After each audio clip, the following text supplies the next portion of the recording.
అందరికీ నమస్కారం. ఈ వీడియోలో శ్రావణ మాసంకి మనం ఇంటిని ఎప్పుడు శుభ్రం చేసుకోవాలి? అమావాస్యకి ముందుగా శుభ్రం చేసుకోవాలా? లేదంటే అమావాస్య అయిపోయిన తర్వాత శుభ్రం చేసుకోవాలా? ఒకవేళ శుభ్రం చేసే టైంకి పీరియడ్స్ వచ్చినట్లయితే మనం ఇంటిని ఎప్పుడు శుభ్రం చేయాలి? దీనికోసం అన్ని వివరాలు కూడా వివరంగా చెప్తానండి. శ్రావణ మాసం నెల రోజులు కూడా పూజ ఎలా చేసుకోవాలి? ఈ శ్రావణ మాసంలో నాన్ వెజ్ తినవచ్చా? లేదా భార్యాభర్తలు కలవవచ్చా? లేదా ఈ విషయాలన్నింటినీ కూడా ఈ వీడియోలో చాలా డీటెయిల్గా చెప్పబోతున్నానండి. కాబట్టి ఈ వీడియోని ఎక్కడా స్కిప్ చేయకుండా పూర్తిగా చూడండి. అందరూ ఎంతగానో ఎదురు చూసే మాసమే శ్రావణ మాసం. ఎక్కువగా పండగలు, వ్రతాలు, నోములు, పెళ్ళిళ్ళు, గృహప్రవేశాలు ఇలా ఎన్నో శుభకార్యాలు జరుగుతాయండి. అందుకనే ఈ శ్రావణ మాసం కోసం ఎంతోమంది ఎదురు చూస్తూ ఉంటారు. ముఖ్యంగా ఆడవారికి శ్రావణ మాసం అంటే ఇంకా ప్రత్యేకమైనది. ఎందుకంటే సిరులు కురిపించే శ్రీ మహాలక్ష్మీదేవి స్వయంగా తమ ఇంటికి ప్రవేశిస్తుందని ఒక నమ్మకం అండి. శ్రావణ మాసంలో వ్రతాలు, పూజలు చేసుకోవడం వలన తమ ఇంటి కుటుంబ సభ్యులు ఎప్పుడూ కూడా ఆయురారోగ్యాలతో ఉంటారని, తమ భర్త ఆయుస్సు పెరుగుతుందని, అలాగే ఇంట్లో ఎలాంటి ఆర్థిక సమస్యలు, అప్పులు, దుఃఖం అవి లేకుండా ఎప్పుడూ సుఖ సంతోషాలతో, అష్టైశ్వర్యాలతో, ధన కనక వస్తు వాహనాలతో నిండి ఉంటారని నమ్మకంతో ప్రతి స్త్రీ కూడా ఈ శ్రావణ మాసంలో తప్పకుండా వ్రతాలు, నోములవి చేపడుతుంది. అయితే ఇంతటి విశేషమైన శ్రావణ మాసం వస్తుంది అనగానే మన ఇంటిని అంతటిని లక్ష్మీదేవి అమ్మవారు ఇంట్లోకి ప్రవేశిస్తుందని ఒక నమ్మకం. అయితే ఇంటిని ఎప్పుడు శుభ్రం చేసుకోవాలి అనేది చెప్తానండి. దానికన్నా ముందుగా ఈ 2024వ సంవత్సరంలో మనకి ఈ శ్రావణ మాసం ఎప్పటి నుంచి ప్రారంభమై ఎంతవరకు ఉంటుందని తెలుసుకుందాం. ఈ 2024వ సంవత్సరంలో శ్రావణ మాసం ఆగస్టు 5వ తేదీన సోమవారం నుండి ప్రారంభమవుతుందండి. ఇంకా ఎప్పుడు ముగుస్తుంది అంటే సెప్టెంబర్ 3వ తేదీన మంగళవారంతో శ్రావణ మాసం అనేది ముగిసిపోతుంది.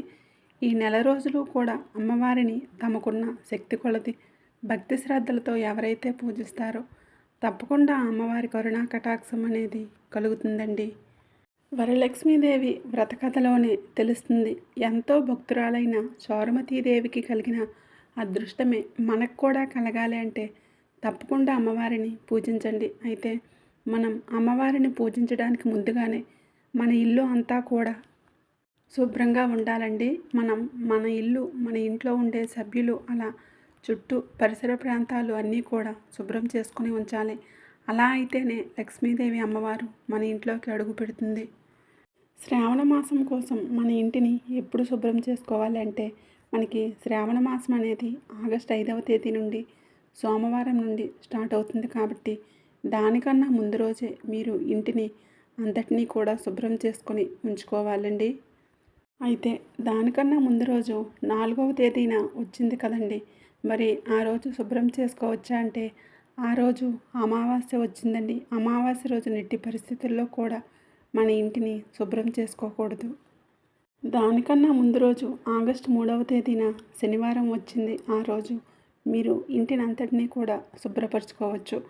ఒక్క రోజులో చేసే పని కాదండి.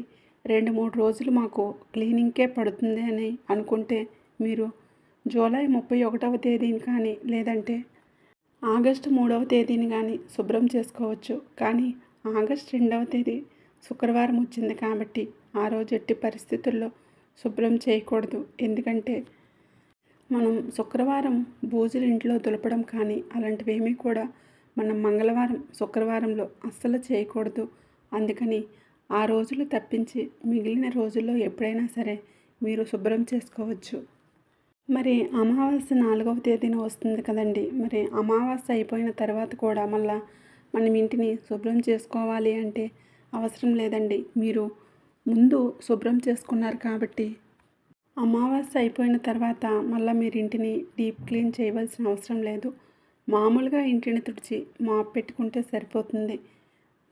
మాకు శ్రావణ మాసంకి ముందే ఇంటిని శుభ్రం చేసుకోవడం కుదరదండి. మరి శ్రావణ మాసం వచ్చిన తర్వాత ఇంటిని క్లీన్ చేసుకోవచ్చా అంటే చేసుకోవచ్చండి, పర్వాలేదు.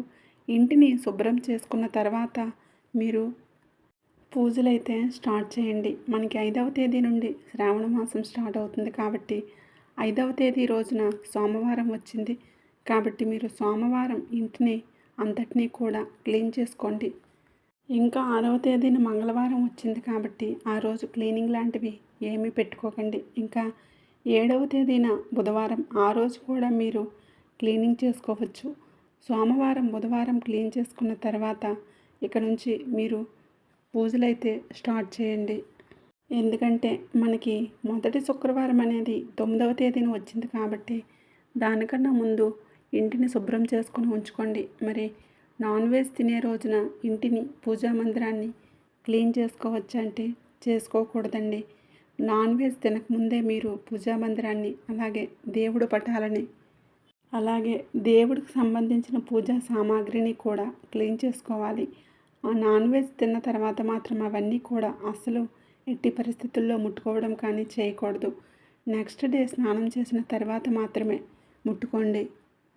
తర్వాత శ్రావణ మాసానికి ఇంటిని అంతటినీ కూడా క్లీన్ చేసుకుని పెట్టేసుకున్నారు. అలాగే అన్నీ కూడా సిద్ధం చేసుకుని ఉంచుకున్నారు. కానీ అంతలోకి మీకు పీరియడ్స్ టైం అయితే వచ్చిందండి. మరి ఆ తర్వాత పీరియడ్స్ టైం అయిపోయిన తర్వాత కూడా మళ్ళీ ఇంటిని డీప్ క్లీన్ చేసుకోవాలని కొంతమందికి డౌట్ అయితే ఉంటుంది. అంతా ఇంటిని అయితే డీప్ క్లీన్ చేయవలసిన అవసరం లేదు. ఎందుకంటే మీరు ఆల్రెడీ ఇంతకుముందే ఇంటిని శుభ్రం చేశారు కాబట్టి ఇప్పుడు 3 రోజులు స్నానమైన తర్వాత మీరు ఎక్కడైతే తిరిగారు అంటే ఎక్కడెక్కడ ఏ రూమ్లో ఉన్నారో అన్ని రూముల్లో కూడా మాప్ పెట్టేసేయండి. అవన్నీ కూడా మీరు ఒకసారి వాష్ చేసుకోండి. పూజా మందిరంలోకి మనం ఎలాగో వెళ్ళాం కాబట్టి ఆ పూజా మందిరంలో ఉండే సామాన్లను క్లీన్ చేసుకోవాలంటే అవసరం లేదండి. మనం కొద్దిగా పసుపు నీటితో ఇంటిని అంతటినీ కూడా శుద్ధి చేసుకుంటే సరిపోతుంది. కానీ మనం ఎక్కువగా వెళ్ళేది కిచెన్లోకి బెడ్రూమ్లోకి వెళ్తాం కాబట్టి కిచెన్లో ఉన్న వాటిని క్లీన్ చేసుకోండి. అలాగే మీరు బెడ్రూమ్లో ఏవైతే బెడ్షీట్స్ని పిల్లో కవర్ని పట్టుకుంటారో అవన్నింటినీ కూడా క్లీన్ చేసేసుకొని ఇంట్లో ఏదైనా గంగాజలం ఉంటే గంగాజలం చల్లండి. లేదంటే పసుపు వాటర్ అయినా చల్లి 5వ రోజు నుంచి మీరు పూజ అనేది స్టార్ట్ చేసుకోవచ్చు. ఒకవేళ మీకు శ్రావణ మాసం మధ్యలో పీరియడ్స్ వచ్చినా సరే ఆ 5 రోజులు పూజలు ఏమీ చేయకండి. 5 రోజులు స్నానమైన తర్వాత ఇంటిని అంతటినీ కూడా క్లీన్ చేసుకొని ఈ విధంగానే నేను ఇప్పుడు చెప్పిన విధంగానే క్లీన్ చేసుకొని తర్వాత నుంచి మీరు పూజలైతే స్టార్ట్ చేసుకోవచ్చు. ఒకవేళ ఇంట్లో ఒక్కరు కాకుండా 2, 3 లేడీస్ ఉన్నట్లయితే వారికి కూడా అడ్డంకి ఉంటుంది కదండి. మిగతా వాళ్ళు పూజ చేసుకోకూడదా అంటే చేసుకోవచ్చండి. వాళ్ళు అడ్డంకి ఉన్నా సరే వాళ్ళని కొంచెం దూరంగా ఉంచి వాళ్ళకు కావలసిన సామాగ్రి అంతా కూడా మీరు ఇచ్చేస్తూ ఉంటే పూజ ఏర్పాట్లు దగ్గరకు కానీ రాకుండా చూసుకొని ఉంటే మీరు చేసుకోవచ్చండి. పర్వాలేదు. ఎందుకంటే ఇంట్లో ఆడపిల్లలనే వాళ్ళు ఉంటారు కదండి. అందుకనే వారికి ఉపయోగపడుతుందని చెప్తున్నాను. ఇక తర్వాత ఒక్కొక్కరికి ఈ డౌట్ కూడా రావచ్చు. శ్రావణ మాసం అంతా మేము పూజలేమీ చేసుకోమండి. ఓన్లీ ఒక్క వరలక్ష్మి వ్రతం మాత్రమే చేస్తాము. వ్రతానికి కూడా ఈ ఒక్క వ్రతానికి కూడా మేము ఇంటిని శుభ్రం చేసుకోవాలా అంటే చేసుకోవాలండి. తప్పకుండా చేసుకోవాలి. శుభ్రం చేసుకున్న తర్వాతనే మీరు వ్రతాలు నోములు అనేవి చేపట్టాలి. వరలక్ష్మి వ్రతం ఈ సంవత్సరం 16వ తేదీన వచ్చింది కాబట్టి ఈ 16 కన్నా ముందుగానే మంగళవారం శుక్రవారం రోజున కాకుండా మిగతా రోజుల్లో మీరు ఇంటిని కూడా శుభ్రం చేసుకోండి. మీకున్న డౌట్స్ అన్నీ కూడా నేను క్లియర్ చేశానని అనుకుంటున్నానండి. ఇంకా మీకు ఏమైనా డౌట్స్ ఉంటే నాకు కామెంట్లో అడగండి. తప్పకుండా రిప్లై ఇస్తాను. అలాగే ఈ శ్రావణ మాసంలో నెల రోజులు కూడా ఎలా పూజ చేసుకోవాలి, శ్రావణ మాసంలో నెల రోజులు పూజ చేసుకోవడానికి పెద్దగా హైరాణ అయితే ఏమీ పడకండి. మీరు రోజు నిత్య దీపారాధన ఎలా అయితే చేసుకుంటారో అలానే చేసుకోవచ్చండి. రోజు ఉదయాన్నే నిద్ర లేవడం తలంటు స్నానం చేయగలిగితే చేయండి. లేకపోతే రోజు తలంటు స్నానం చేయకపోయినా పర్వాలేదండి. లేకపోతే 2 రోజులకి 3 రోజులకు ఒకసారి తలస్నానం చేసినా పర్వాలేదండి. చేసిన తర్వాత ఇల్లంతా కూడా తుడిచి మాప్ పెట్టేసుకోండి.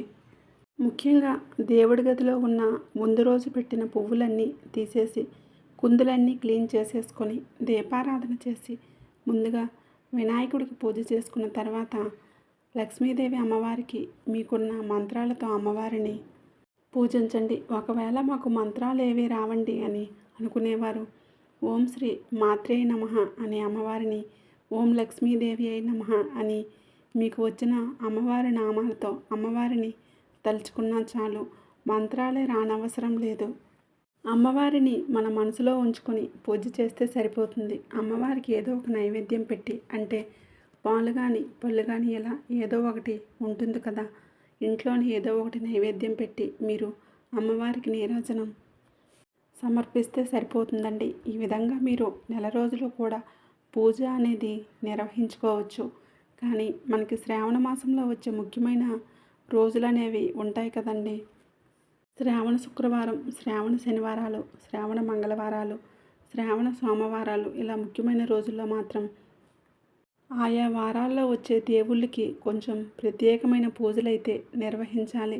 మరి నెల రోజులు కూడా దీపారాధన చేసుకుని పూజ చేసుకుంటున్నాం కదండి, మరి ఉపవాసం ఉండాలా, నేల మీద పడుకోవాలా అనే సందేహాలు కూడా మీకు రావచ్చు. మీరు నెల రోజులు మేము పూజ చేసుకుంటాం అని అమ్మవారికి చెప్పుకొని మీరు సంకల్పం తీసుకున్నట్లయితే, అంటే సంకల్పం చెప్పుకున్నట్లయితే మీరు తప్పకుండా అమ్మవారికి నెల రోజులు పూజ చేయాల్సి ఉంటుంది, ఉపవాసం ఉండాల్సి ఉంటుంది, నేలపైన పడుకోవాల్సి ఉంటుంది. అవేమీ మేము చేయమంటే మేము మామూలుగానే మాకు ఎన్ని రోజులు కుదిరితే అన్ని రోజులు దీపారాధన చేసుకుంటామని అనుకునేవారు ఈ విధంగా రోజు దీపారాధన చేసుకోండి. ఒకవేళ సంకల్పం తీసుకున్న వారైతే రోజు దీపారాధన అమ్మవారికి పూజలు నిర్వహించాలి. ఉదయం సాయంత్రం కూడా అమ్మవారికి దీపారాధన చేసుకోవాలి. మీకు వీలైతే ఉపవాసం ఉండండి. అలాగే తప్పకుండా బ్రహ్మచర్యం పాటించాలి. అంటే భార్యాభర్తలు కలవకుండా ఉండాలి. నెల రోజులు చేసుకుంటామని అనుకునేవారు ఈ నియమాలన్నీ కూడా పాటించాలి. అలాగే నాన్ వెజ్ లాంటివి ఏవి కూడా తినకూడదు. ఇవేమీ మేము చేయలేమండి, మధ్యలో మాకు ఆటంకాలు అనేవి వస్తాయి, అలాగే మాకు అవ్వదు, ఇంట్లో చిన్నపిల్లలు ఉంటారు, అత్తమామలు ఉంటారు, మాకు చాలా పనులు ఉంటాయి, ఇవన్నీ మేము చేయలేమండి అని అనుకునేవారు ఆ ప్రత్యేకమైన రోజు అని చెప్పాను కదండి. శ్రావణ శుక్రవారం, శ్రావణ మంగళవారాలు ఇలాంటి రోజుల్లో మాత్రం తప్పకుండా మీరు నియమాలేవి తప్పకుండా పాటించాలండి. అల్లం వెల్లుల్లి ఇలాంటివి కూడా తినకుండా ఉంటే చాలా మంచిది. మరి మిగిలిన రోజులు అమ్మవారికి పూజ అనేది చేసుకోవట్లేదు కదండి, మరి నాన్ వెజ్ లాంటివి తినొచ్చునా మళ్ళీ మీకు సందేహం రావచ్చు కొంతమందికి. అందరికీ కాదండి, కొంతమందికి చెప్తున్నాను. మిగతా రోజుల్లో మీరు పూజ చేసుకోవడం లేదు కాబట్టి మీరు మీకు నచ్చినట్లుగా వండండి. అంటే నాన్ వెజ్ తినవచ్చు, అలాగే బ్రహ్మచర్యం పాటించవలసిన అవసరం లేదండి, ఉపవాసం ఉండవలసిన అవసరం లేదు, అలాగే నేలపైన పడుకొని అవసరం లేదు. మీరు పూజ చేసేటప్పుడు మాత్రం ఇవన్నీ తప్పక పాటించాలి. అలాగే నెల రోజులు పూజ చేసుకున్నవారు ఈ నియమాలన్నీ ఖచ్చితంగా పాటించాలి. ఒకవేళ నాన్ వెజ్ తినే రోజును కూడా నెక్స్ట్ డే పూజ చేయాల్సి వస్తే ఆ రోజున తప్పకుండా తలంటు స్నానం చేసి మీరు పూజనైతే చేసుకోవాల్సి ఉంటుంది. మరి భార్యాభర్తలు కలిస్తే నెక్స్ట్ డే తలస్నానం చేసే పూజ చేయాలంటే అవసరం లేదండి, మీరు చేయగలిగితే చేయండి. తలస్నానం చేసినా చేయకున్నా పూజ చేసినా పర్వాలేదండి. కానీ నాన్ వెజ్ తిన్న రోజులు మాత్రం తప్పకుండా తలస్నానం చేయాలి. ఎందుకంటే ఆడవారికి పాపిట్లో గంగాదేవి ఉంటుందని అంటారండి.